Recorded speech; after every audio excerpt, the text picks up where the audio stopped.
Assalamualaikum warahmatullahi wabarakatuh. Assalamualaikum wabarakatuh. Sahabat Banten Podcast, alhamdulillah bersama saya sekarang telah hadir Sekretaris DPC Gerindra Kota Cilegon, Pak Haji Hasbi Sidik. Beliau bulan September tanggal 2 mendatang sudah pindah 2 periode di Kota Cilegon, kemudian pindah ke provinsi, begitu ya Pak Haji? Iya, Pak Haji, terima kasih atas waktu yang diberikan. Alhamdulillah sama-sama. saya bisa ketemu Pak Haji dan mudah-mudahan Pak Haji sehat, Amin. lancar di dalam aktivitas Amin. seharian. Pak Haji, izin saya ingin bertanya-tanya soal menjelang pilkada serentak nih Pak Haji, mau Siap, di tingkat kota maupun di tingkat provinsi, tingkat Banten. Belakangan saat ini muncul di pilkada Banten itu Pak Andra Soni berpasangan dengan Pak Dimyati, kemudian Bu Airin, wacananya ada juga berpasangan dengan Pak Ade Sumardi. Kita mulai di pilkada Cilegon. Nah, sebagai sekretaris Gerindra tentu saja Pak Haji akan sangat militan untuk mendorong kader terbaik Gerindra. Pertanyaan saya Pak Haji, apa sejauh mana optimisme Pak Haji menggiring masyarakat Cilegon untuk memilih Pak Andra Dimyati. Yang kedua juga bagaimana apa yang menjadi alasan mendasar masyarakat untuk memilih Bang Andra? Kenapa masyarakat misalkan harus memilih Bang Andra? Andra Soni sama Pak Dimyati. 2 pertanyaan. Kita awali itu Pak Haji. Berat juga pertanyaannya. Makasih Pak. Ini pertama sebelum saya menjawab optimisme, Cilegon ini pernah mendeklar atau rapat kerjalah bentuknya untuk mendorong satu Pak Heldi menjadi wali kota untuk 2 periode dan Pak Andra Soni sebagai pimpinan kami di DPD itu sebagai calon gubernur, dengan tentu monggo wakilnya itu diserahkan kepada 2 calon itu. Pak Andra siapakah calonnya, calon wakilnya, dan Pak Heldi juga siapa calonnya. Itu kita udah bersurat dan itu sudah dibacakan dalam rapat kerja dari DPC Kota Cilegon, Partai Gerindra. Tentu berjalan dengan waktu, alhamdulillah doa itu kan terkabul, ya, bahwa memang Pak Andra Soni ditetapkan sebagai calon wali kota, calon gubernur, dan Pak Dimyati sebagai wakilnya, Pak Heldi calon wali kota Cilegon, dan Pak Lawi dari PAN menjadi wakilnya. Tentu kami sangat optimis karena beliau tentu adalah secara struktural adalah pimpinan kami di DPD Partai Gerindra Provinsi Banten, dan juga beliau kan sedang menjabat sebagai Ketua DPRD Provinsi Banten. Tentu banyak kiprah, banyak hal-hal yang juga diselesaikan dalam tataran beliau menjadi Ketua DPRD Provinsi Banten. Banyak sumbang pemikiran, mungkin banyak program-program yang sudah disalurkan kepada masyarakat Provinsi Banten. Kedua, ya secara struktur, sekali lagi saya katakan bahwa Pak Andra ini kan Ketua DPD Partai Gerindra Provinsi Banten pasca meninggalnya almarhum Pak Desmond, gitu ya. Tentu kami mengetahui bagaimana kinerja beliau sebagai pimpinan, karena kami ini tentu adalah KSP, ya, struktur partai di tingkat daerah. Kebetulan saat ini saya sekretaris DPC Partai Gerindra Kota Cilegon. Saya tahu bagaimana cara beliau bekerja, bagaimana menyampaikan argumentasi, dan pada akhirnya ya kami optimis, insya Allah, mudah-mudahan Allah berikan kemudahan untuk beliau menjadi gubernur. Kenapa harus pilih Pak Andra? Ya tentu pertama, kita ini adalah Partai Gerindra dan Pak Andra adalah pimpinan DPRD Provinsi Banten, sekaligus juga Ketua DPD Partai Gerindra Provinsi Banten. Presiden kita adalah Pak Prabowo, juga dari Partai Gerindra. Tentu kami ingin program-program dari pusat itu juga sejalan dengan di provinsi. Dan alhamdulillah kalau Pak Andra Soni sebagai pimpinan kami itu adalah ditakdirkan untuk menjadi gubernur pada saat ini. Itulah yang menjadi optimis. Kami punya pimpinan dan kami juga memang di kebiasaan di kami itu memang serentak, tidak ada yang nawar-menawar. Dalam cara bekerja kita tidak ada sudah satu komando. Kalau perintah memenangkan, tugas kami di daerah, khusus di Kota Cilegon, kami setiap malam itu ada laporannya bagaimana kita tuh muter di 43 kelurahan ini. Nah, pertanyaan yang belum kejawab, Pak Haji, bagaimana misalkan apa yang ditawarkan atau alasan masyarakat harus memilih Bang Andra? Oh iya, saya belum jawab itu karena saya ini kan dasarnya dulu. Ya tentu karena kami ini yang berada di lapangan tingkat bawah, begitu ya. Saya masuk dari kelurahan ke kelurahan, RT. Tentu saya sampaikan karena ada program-program beliau juga yang selaras dengan program-program Pak Presiden. Bagaimana meningkatkan pendidikan, gitu kan? Karena pendidikan itu harus dinikmati oleh seluruh masyarakat Provinsi Banten tentunya. Bagaimana beliau juga akan membangun infrastruktur, karena infrastruktur itu adalah bagian penting bagaimana meningkatkan ekonomi masyarakat. Bagaimana juga nanti dengan memudah, dengan lapangan pekerjaan. Beliau kan sudah sampaikan dalam program-programnya. Dan ini saya sampaikan bahwa ini selaras dengan program dari pusat dan provinsi. Baru kita masuk pada Pak Heldi sebagai calon. Karena Pak Heli juga sebagai calon wali kota yang sekarang sudah menjadi wali kota, tentu punya program yang luar biasa. Bagaimana misalnya program full sarjana, gitu kan? Pendidikan sekarang di SD, SMP sebagai kewenangan daripada pemerintah daerah, kita bacaannya sudah digratiskan oleh pemerintah. Kan itu menjadi hak dasar pendidikan ini.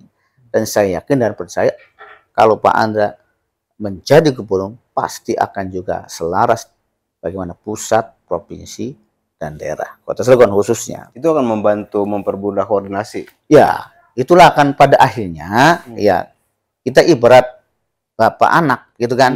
Kalau bapaknya dalam sebuah keluarga, dalam sebuah keluarga, iya. Ya kalau anaknya minta ke bapaknya kan berbeda. Mungkin akan ya enggak inilah. Gitu ya kira-kira kalau umpama. Apalagi Pak Andra ini dijuluki kader Prabowo. Ya, dan memang beliau kader Prabowo seperti kami yang juga di daerah.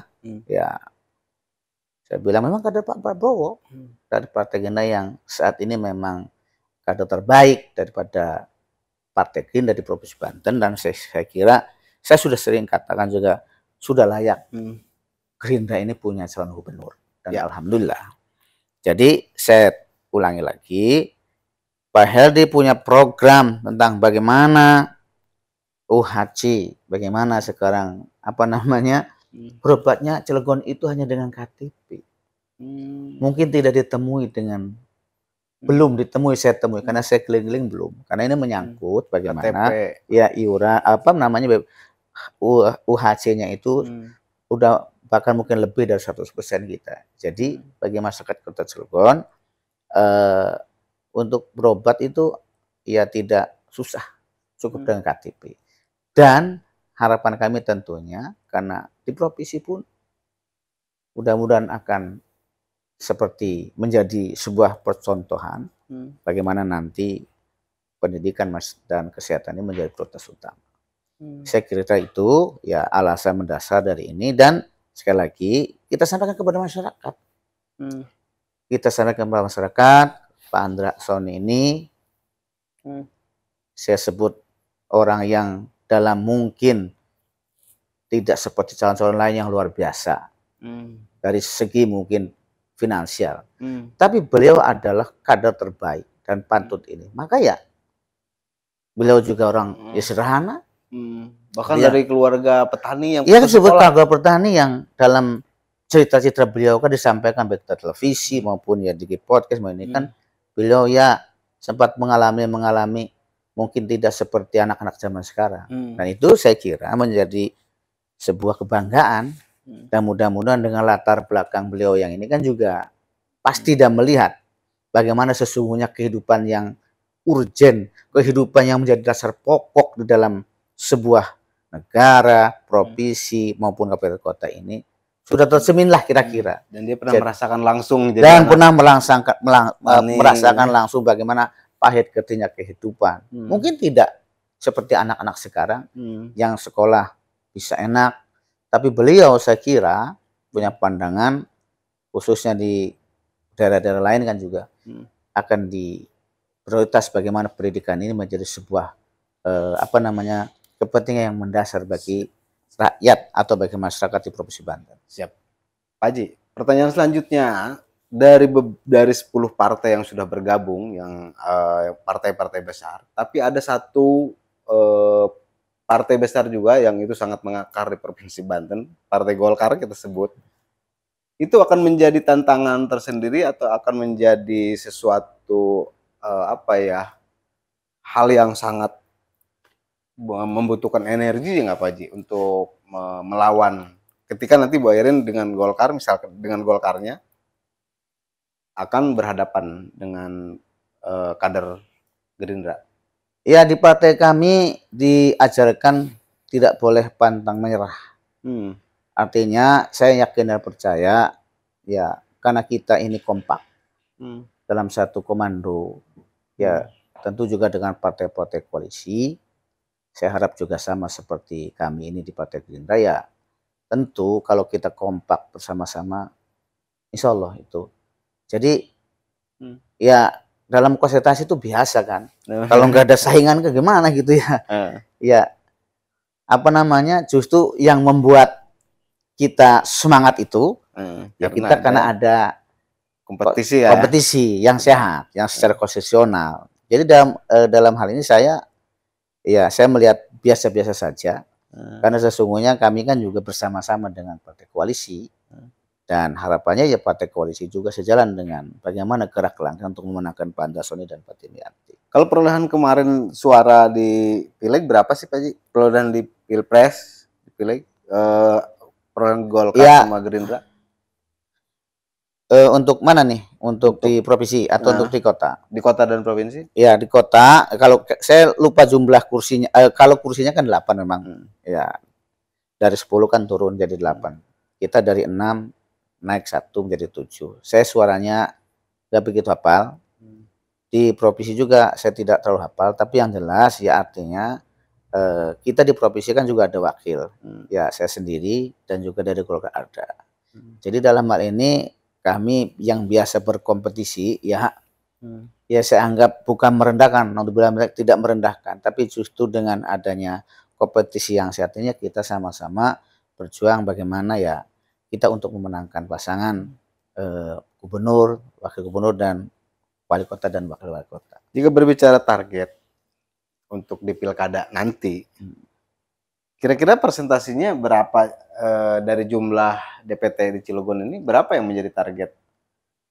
Ya, DPT Cilegon itu 330 ribu. Ya, tentu kan ini bicara rujukannya adalah rujukan koalisi kan. Ya, ya artinya yang sekarang ini kan Pak Andra berarti diusung oleh 72 kursi. Ya kan?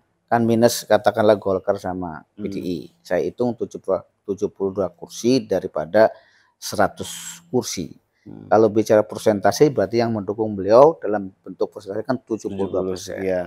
Apakah ini relevansinya dengan pemenangannya? Tentu berbagai faktor ya. Tetapi kami tentu tidak akan ujub dan takabur karena ini kan persoalannya juga persoalan dengan masyarakat. Tapi yang jelas tentu kita kompak bahwa kita akan memenangkan. Soalnya ya mungkin lebih dari 50% begitu ya. Dan sampai 60% saya kira itu yang realistis.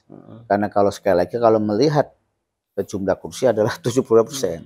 Tapi kita kan memenangkan, yang penting ya apa yang disepakati oleh DPP masing-masing gitu ya, melalui koalisi ini ya kita berjalan seiring seirama. Ada yang bilang Pak Andra udah di atas angin.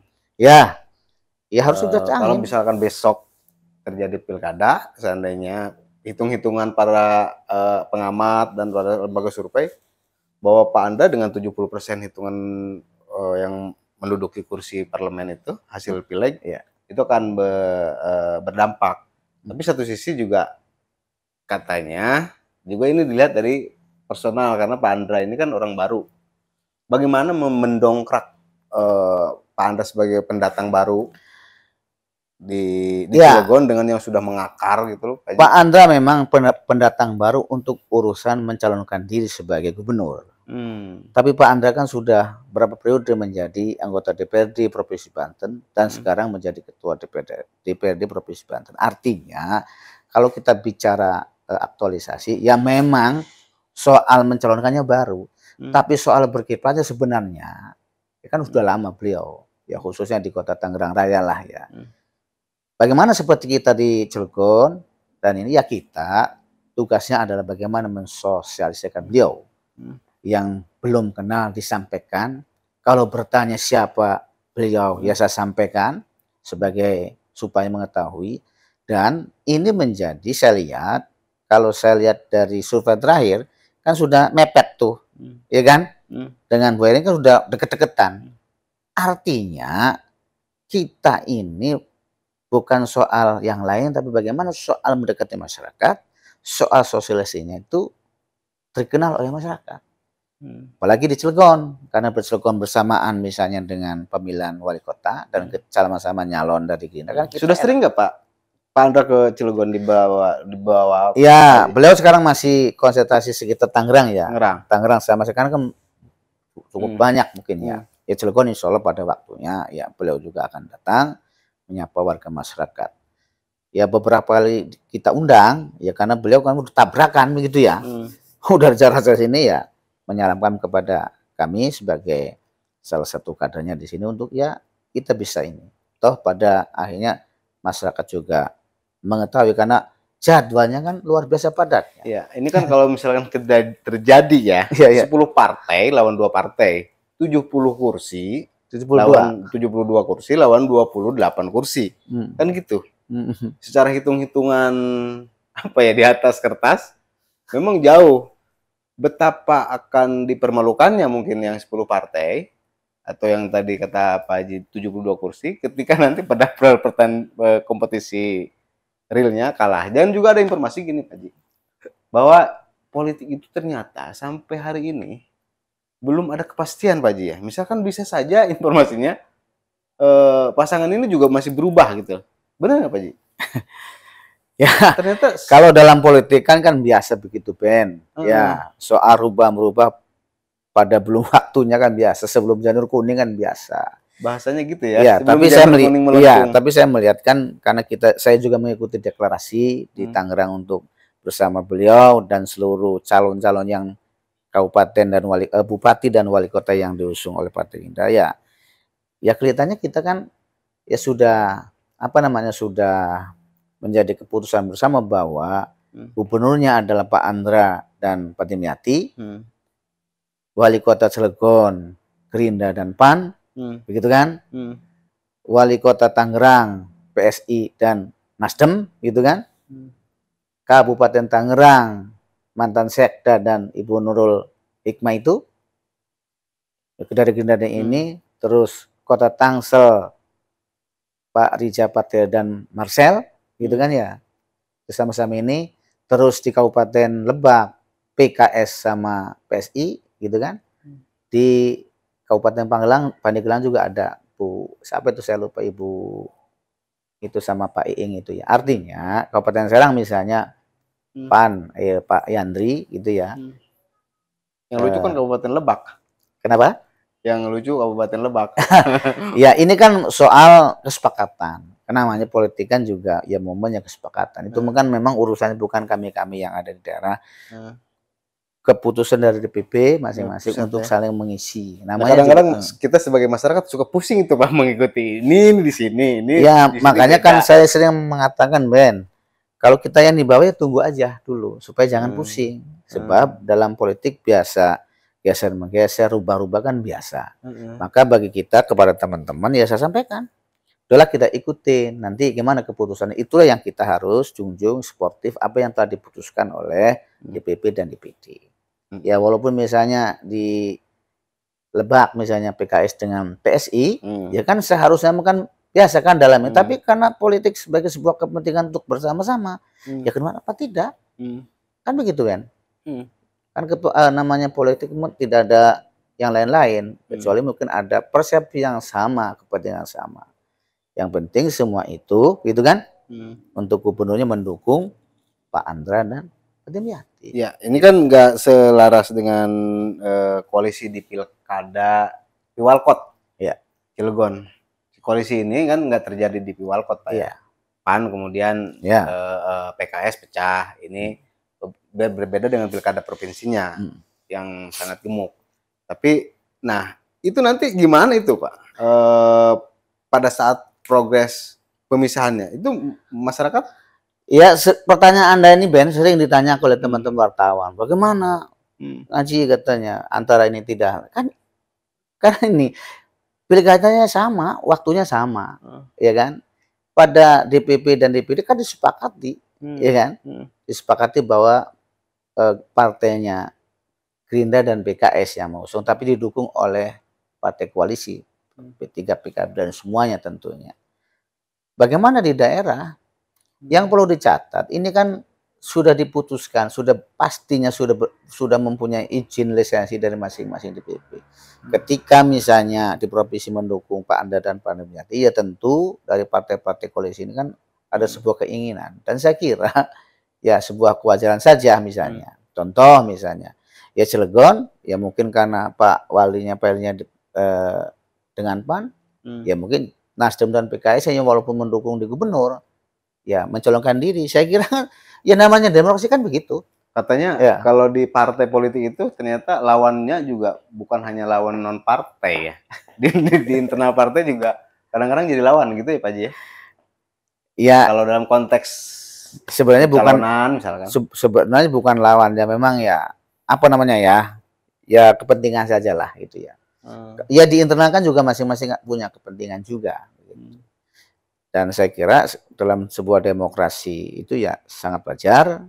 Dan saya kira karena ini sudah disepakati oleh pimpinan kami yang di DPP masing-masing, ya sampai saat ini kan ya kita berjalan seperti biasa. Kebetulan Cilegon itu misalnya yang Nasdem PKS itu ya teman-teman saya, Nasdemnya ketua DPRD, wakilnya ya wakil dari PKS, wakil dari PKS.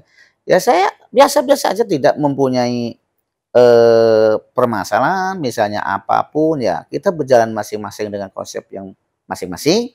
Yang penting dalam hal ini ya di DPD-nya di provinsinya tetap Pak Andra dan Pak Dimyati. Secara struktur penekanan perintah dari pusat sudah turun Pak Haji ya, untuk ya, memenangkan semua kader. Sudah disampaikan baik oleh Ketua Harian Pak Profesor Haji Sufmi Dasko Ahmad, dan Pak Sekjen juga menyampaikan bahwa agar pasangan-pasangan gubernur dan wakil gubernur, wali kota dan wakil wali kota, bupati dan bupati yang diusung Partai Gerindra dan didukung ya harus dikenalkan kepada masyarakat. Jadi sudah jelas perintahnya. Ya makanya kita sampai hari ini ya setiap malam, ada yang siang, ada yang ini, tapi kebanyakan memang kita karena daerah industri ya di Cilegon, kalau mencari orang siang-siang itu kan agak kumpulnya agak susah. Jadi kita memang berjalannya di malam hari dengan 7 anggota DPRD terpilih dan saya 8, ya bahu-membahu, bagi-bagilah. Saya di mana, teman-teman di mana, tapi konsepnya bagaimana mengenalkan Pak Andra, Pak Dimyati sebagai calon gubernur dan wakil gubernur, ya tentu ya wali kota karena sedang menjabat dan akan mencalonkan diri ya sama kita. Kalau untuk pilkada Piwalkot memang diuntungkan kan, karena Gerindra memegang incumbent kan. PLD setelah masuk ke Gerindra diuntungkan dengan incumbentnya. Nah, tapi ketika pilgubnya ini kan apa namanya? Bagaimana misalkan Pak Haji secara pribadi lah mengukur tingkat keterkenalan Bu Airin dengan Pak Andra. Kita tahu tingkat popularitas itu hasil beberapa lembaga survei masih jauh, Pak Haji. 5 lembaga survei elektabilitas dan popularitas Airin masih jauh melambung dibandingkan Mbak Andra. Hasil kutipan lembaga survei resmi ya. Bagaimana Pak Haji menyikapi itu? Sekali lagi, Ben, saya juga punya data-data tentang begitu. Mungkin kan yang saya sampaikan, Pak Andra dalam hal ini sebagai calon gubernur kan memang persiapannya juga kan setelah Pileg dan Pilpres kan? Iya. Tapi kalau Bu Airin ya saya tahu sebelumnya persiapan jauh hari udah kemana-mana. Tapi lagi-lagi soal politik kan tidak ukurannya itu, ya kan? Ya ukurannya nanti kita bersama-sama aja, bersama daftar, gimana kan kita. Terus sekarang juga kalau saya lihat survei-survei juga Pak Andra sudah mendekati Bu Airin, ya kan?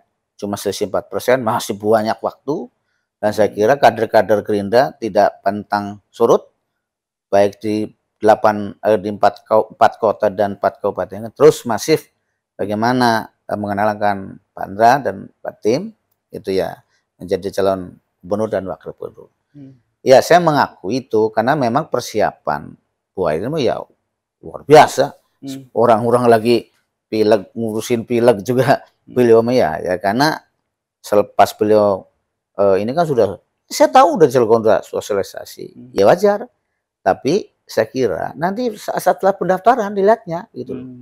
Bagaimana kita? Apa kemungkinan ada juga, ini kenapa sih? Kita kan harapannya dulu terjadi Airin Andra atau Andra Airin. Itu kenapa sih Pak Ji? Informasinya Gerindra tersakiti karena tidak diajak Golkar, tidak diperhatikan oleh Bu Airin. Saya tidak tahu proses ban soal itu. Ya, saya ya cuma kan saya juga baca-baca lah kira-kira gitu. Ada yang mengklaim misalnya Airin ditinggal, kan dijawab oleh orang kita. Bukannya misalnya Bu Airin yang tidak mau, katanya kan gitu. Saya mendengar itu dan ya saya kira karena saya juga memang di Gerindra, memang kita kalau saya sih tetap mengusulkan sudah selayaknya menjadi gubernur dan alhamdulillah doa saya ini dikabulkan kan begitu. Karena kalau versi Gerindra kan Pak Andra yang ditinggalkan Bu Airin, tidak dilirik, bahkan waktu itu untuk jadi wakilnya saja tidak begitu Pak Ji. Ya saya mendengar itu dan beliau juga menyampaikan itu. Saya kira memang ini ya saya tidak terlalu mendalam soal itu ya, karena mungkin ini etika dalam inilah. Tapi saya juga sekaligus mendengar, membaca bagaimana sesungguhnya kan begitu tuh. Tapi di balik itu saya kan ada hikmahnya sajalah. Kalaupun misalnya Pak Bu Airin nggak mau kan, toh Pak Anda juga nyalon gubernur sekarang. Nah itu sebenarnya yang kami minta sebagai kader, itu terang saja bahwa ya supaya Gerindra ini punya pimpinan eksekutif yang bisa juga bisa membantu masyarakat Provinsi Banten. Yang tanda tangan gitulah. Kalau membantu kan punya tanda tangan tuh. Kalau jadi dewan kan paling kita sebagai controlling pada level 3 fungsi saja ya. Tapi alhamdulillah ya saya mendoakan tuh ya dikabulkan jadi calon gubernur gitu tuh. Jadi kalau urusan misalnya apakah ditinggal pimpinan yang sudah menjawab itu, yang jelas Partai Gerindra sekarang sudah berjalan gubernur. Gitu. Kalimat penutup Pak, sebagai closing statement dari Pak Haji, bagaimana kemudian arahan agar ini kondusif, pilkada tetap berjalan walaupun memanas nanti kelak pada pelaksanaannya nanti, ajakan dari sekarang terhadap kader-kader Gerindra, terhadap masyarakat, itu seperti apa Pak Haji? Ya ini memang sering saya sampaikan pada forum-forum baik sosialisasi bahwa ini pesta 5 tahunan. Ini adalah pesta demokrasi rakyat. Sesungguhnya ya berbeda pilihan itu adalah sunnatullah. Ya sunnatullah itu menjadi rahmat memang terjadi. Maka kalaupun dalam beda pemilihan ini kan bukan pemilihan soal yang menjadi pondasi seperti akidah dan sebagainya, tapi ini soal bagaimana mencermati gagasan-gagasan para calon. Ya sebaiknya kalau gagasan kan juga dilawannya dengan gagasan, bukan kita misalnya membenci, menjelekkan, menghardik para calon seolah-olah paling benar. Dan itu kan kalimat yang salah kalau begitu menurut saya. Oleh karena itu saya berpesannya, karena ini adalah pesta demokrasi rakyat, mari kita pesta ini ya dinikmati dengan yang gembira. Tidak usah ini ya kalau beda pilihan silahkan aja pilih A gitu ya. Saya milih B ya kan, yang penting persaudaraan, kekeluargaan menjadi nomor 1. Dan kepada kader ya sudah sampaikan bahwa kalau soal kita mempertahankan sebuah gagasan karena kita punya calon, sebuah kewajaran kan? Karena tetapi kalau kita juga membuat onar dan lain sebagainya, perintah pimpinan kita Pak Prabowo dan Ketua REN itu tidak ada untuk itu. Kita adalah berjalan dengan sebuah gagasan bagaimana calon kita ini bisa dikenal masyarakat dan bisa mudah-mudahan kalau terpilih juga bisa mensejahterakan masyarakat. Sekali lagi ya mari kita nikmati pesta demokrasi dengan sukaria tanpa ada caci maki, tanpa ada keributan dan kerusuhan. Insya Allah Banten dan kabupaten kota di Provinsi Banten ini adalah akan berjalan dengan baik, tentu akan didukung oleh seluruh lapisan masyarakat, terutama juga APH yang sama-sama memberikan ketenangan begitu ya, Bawaslu yang independen begitu ya. Dan saya kira KPU juga yang sebagai penyelenggara yang tidak memihak sana sini. Insya Allah masyarakat sudah dewasa dan tentu ini yang saya sampaikan tentu para petinggi parpol masing-masing parpol ini bisa juga menenangkan masanya, memberi penjelasan bahwa ini adalah pesta demokrasi rakyat oleh rakyat untuk rakyat. Saya kira demikian. Kosi yang sangat tajam dan kemudian memberi makna bahwa optimisme Gerindra di Cilegon ini sangat membara. Ya.